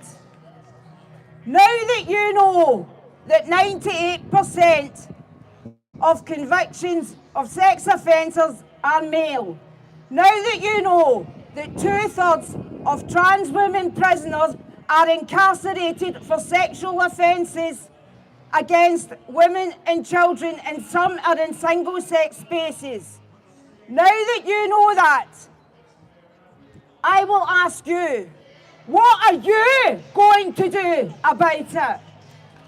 Thanks to Kelly and the team.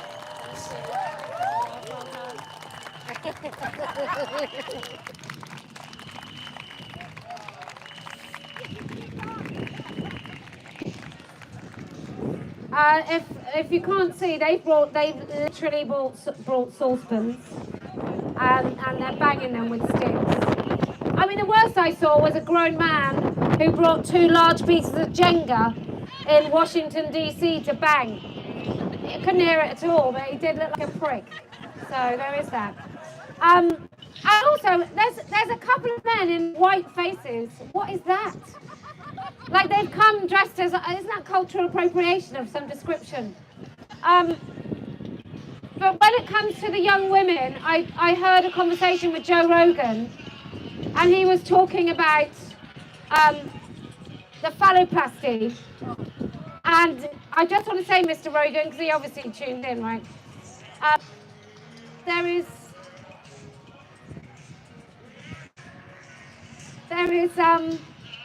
There's no such thing where they use a leg muscle to make a penis, right? What they do is they have to use the whole of the forearm to make a bit of flesh because it's less hairy than the thigh, and then they take the bit of the thigh to repair the forearm, and then they let the thigh repair.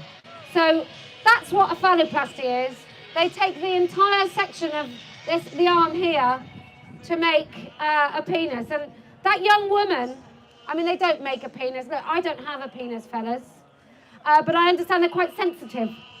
My arm, not so much. So I don't think they actually make anything that works. And that's what this whole thing is about. It's about an Instagram photo and feeling. It's not about genuine kind of body parts working. It's about thinking that maybe when you look in the mirror, you see something that you think you want to see. But you know, that young lady down there who just talked about chest hair and balding as some sort of affirmation, she knows there's never going to be a moment when she looks in the mirror and genuinely sees a man. Ever, ever, ever. It's not going to happen, not even on her most deluded days. She will never look male enough. And the same as the men who dress as women, they don't even want to pretend they're women to themselves. Have you ever heard a man vomit? It's like the loudest thing you've ever heard.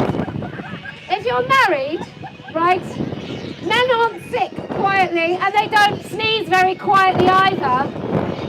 Are we honestly saying that when some of those men in skirts down there are sick, they don't practically break everybody's eardrums? Because we know they do. And we know the purpose of that is to facilitate arousal and also to make all of you uncomfortable. So the lady before just said that she doesn't think that all men who dress as women are predators. I'm gonna argue that point and say I think it's most. By a country, like I think it's all, but it's certainly nearly all, because any man that enters a woman-only space has the intention of making women feel uncomfortable. It's practically the whole reason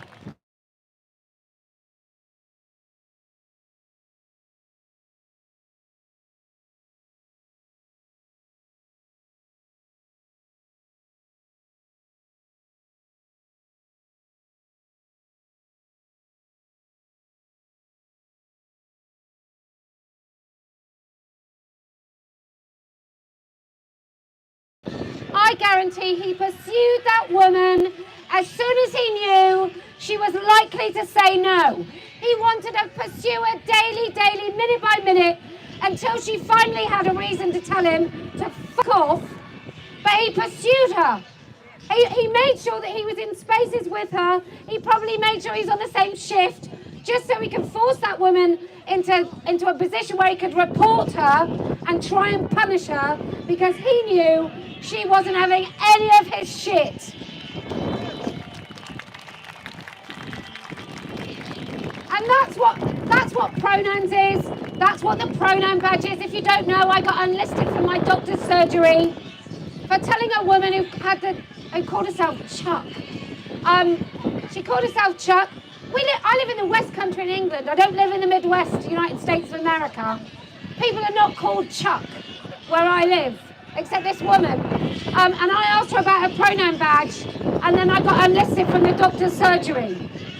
So this is what they want. They want to punish you. They want to exert control, because ultimately many of them don't have any control in their lives, where they are striving for something that means anything to anyone, including themselves. And so if they can exert a little bit of power over controlling your language, and this is what the children do, which is why you can't affirm at all, but this is what the children do, they can make the teachers say it. I met a man, when I was on GB News, I met a man who was a vicar, who lost his job in a private school as the private school vicar because he wouldn't go along with this stuff, and he said something about it in a sermon 6 years ago, and he still hasn't had an apology, and even the Church of England punishing him for telling children you don't have to go along with this nonsense. So they just want to exert this power over you. Anyway, come on. Or we can just get out of the wind. Anyone else want to speak? Otherwise I will wrap up. And did you want to speak? You want to?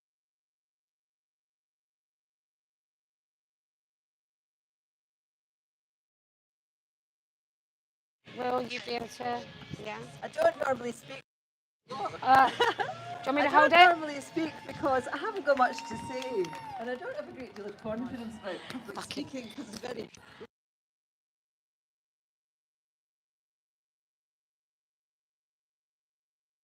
Way along here, I was on the bus, and there was this little lady came in to sit beside the man who was sitting there with Mary Jane sandals on, and I'd felt a really horrible vibe from him. And it might have just been because I was wearing those sort of purple.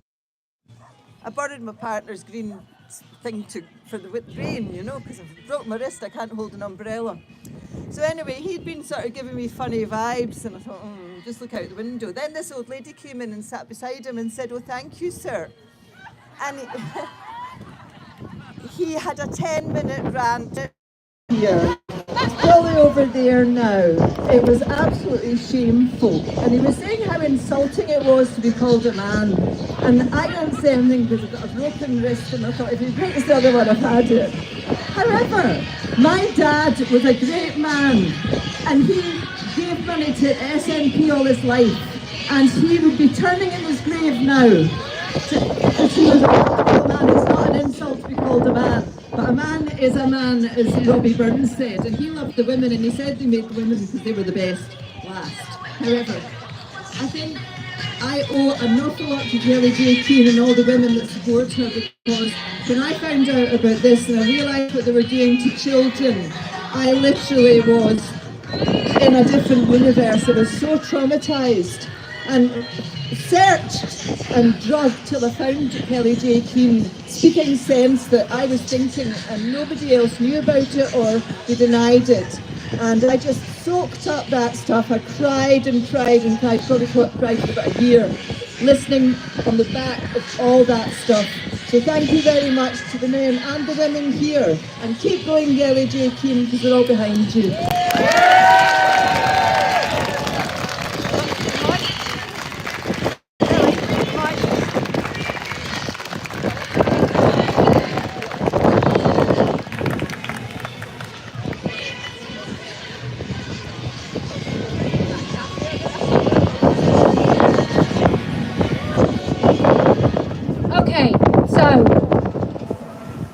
know that the NHS is captured.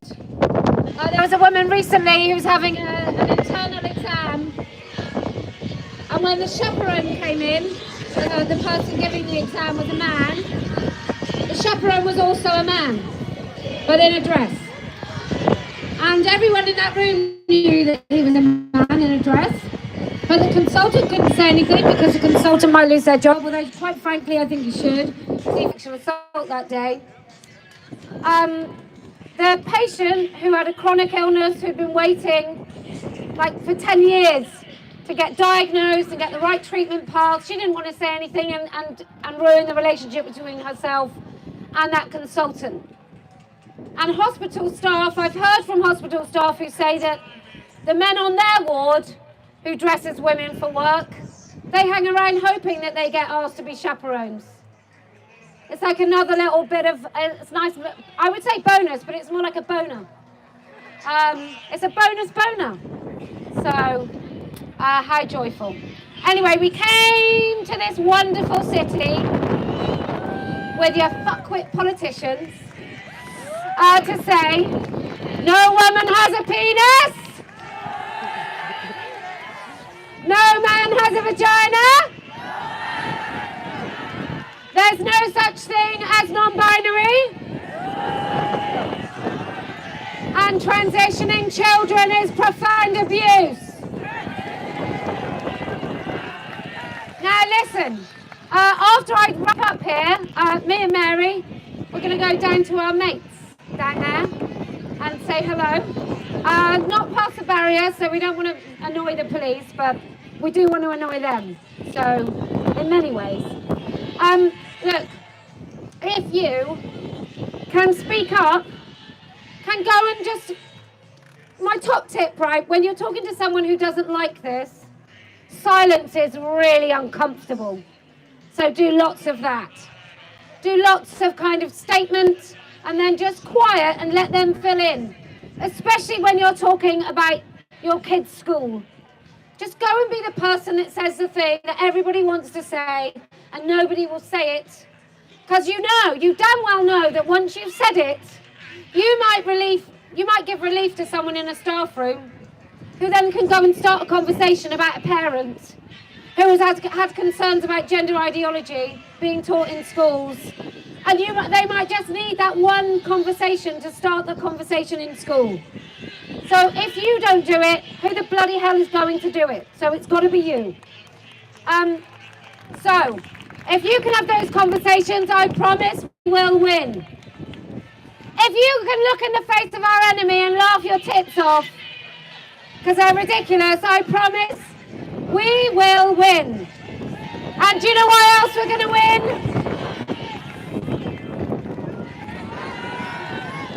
Because I never lose.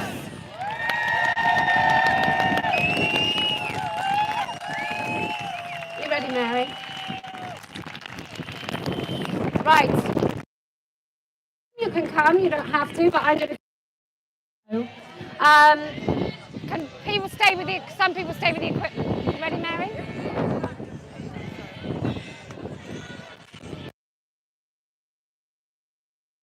Where's my turf island? Oh!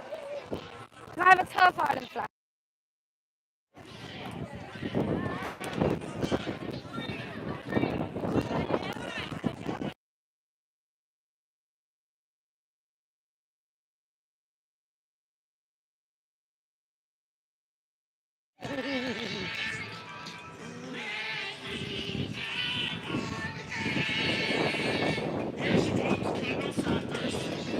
What? I understand. Oh, I love KFC.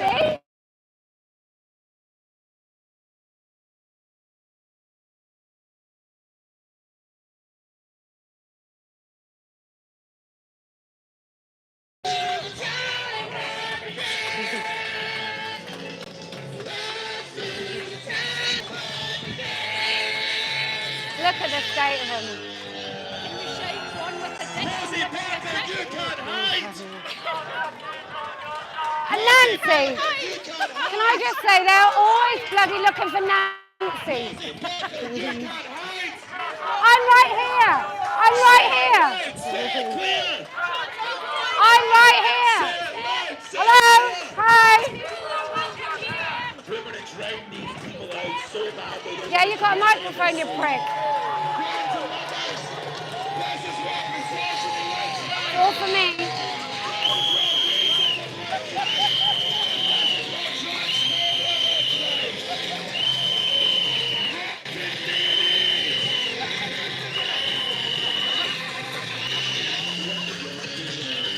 What song is this?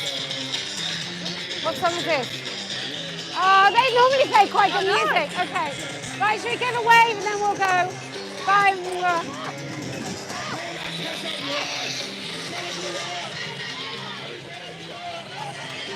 Bye, see ya. Bye, bye, bye. Bye, bye, bye. Right.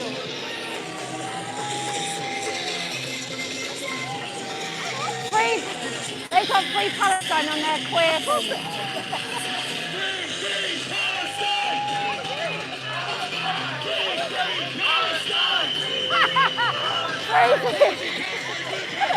I'm here. I'm right here. Okay, let's go.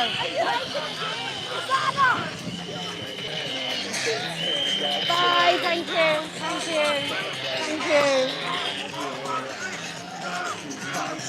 Look at that old man. Like grey hair, beard. Okay, we done? Bye-bye.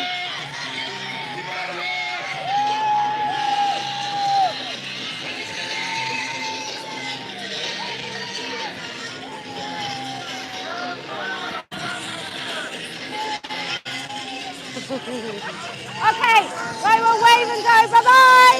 Bye-bye. Thanks for coming. Thank you, Kim. I'm here, you dick. I'm right here. I'm right here. You're shite at hide and seek. You must be shite at hide and seek. You can't hide. I'm fucking... Hello.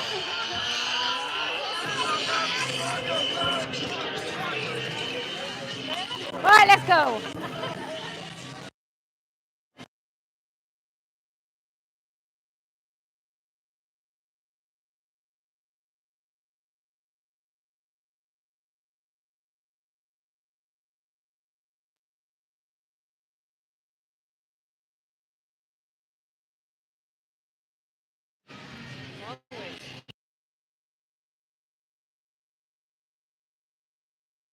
Jesus Christ. Oh, look at the little pug. That's me. Oh, is it? I got a couple of pugs. Yeah. Yes.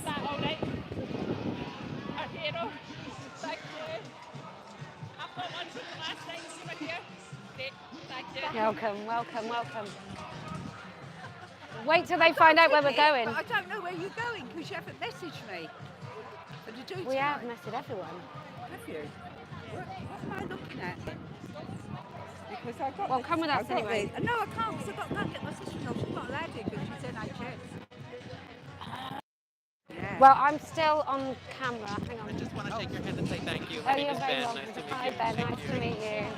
You're very welcome. Nice to meet you. Yes, yes. Thank you so much. We're all going to a, just one moment. Go and talk to the lady in red. She'll tell you where it is. Oh, I'm having such a bad hair day. Oh, me too, me too. It's so windy, it's not good for us, right? We'll try that.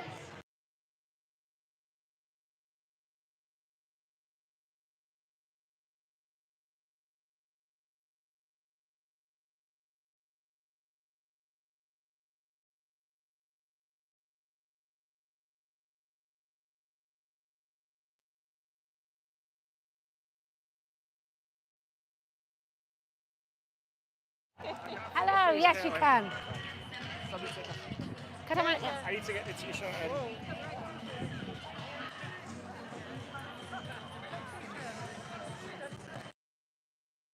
Right there. Right. Oh, well, hello. Yeah, come on. That was a real eye-opener for my daughter. Oh, really? Good. I touch you? Is that right? Yes? Have I got enough red lipstick on? I'm a bit worried. I'm a retired head teacher. I will maybe speak at one of these days. Who's taking your picture? Anybody? I don't even care if it's not me. I'm just here myself.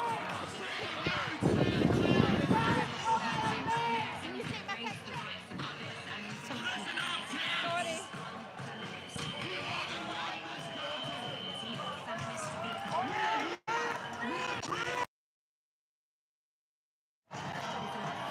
Thank you so much. You're welcome. Yes.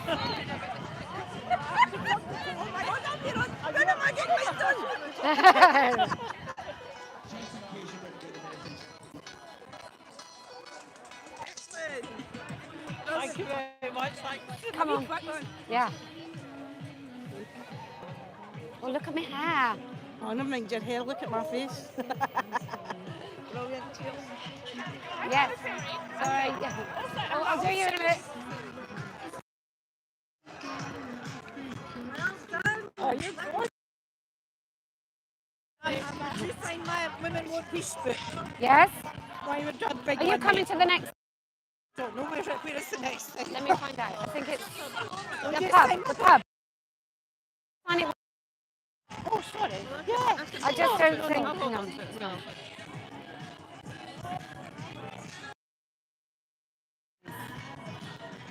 Thank you very much. Sorry. Thank you very much. Can I get one for Yes. you? Get my door. There's philosophies of time warp in it. Right, you coming to the pub? Oh yeah. He won't stand still, so we'll have to Puppy's got Okay. Hello. He's a bit wild. What's your name? Oh my gosh, you've got cats on there, have you? Is it cats or is it dinosaurs? I think it's dinosaurs. Oh my goodness.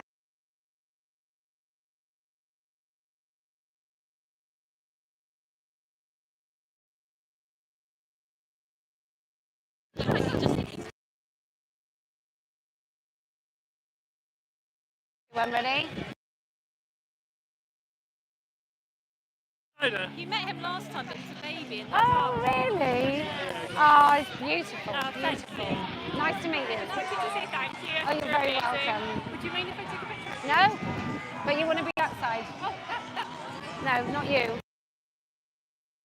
Okay, thank you very much. Thank you so much. Well,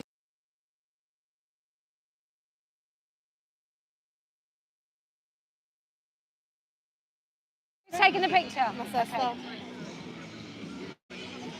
That's my baby.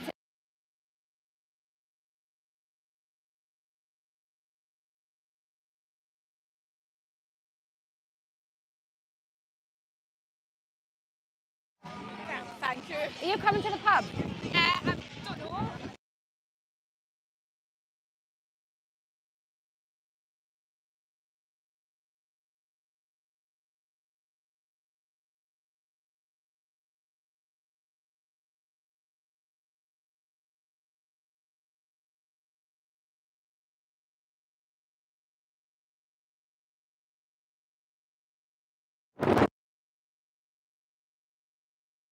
I don't know. Especially, oh, sorry, yes. Especially because I just said, where's the pub? Fuck.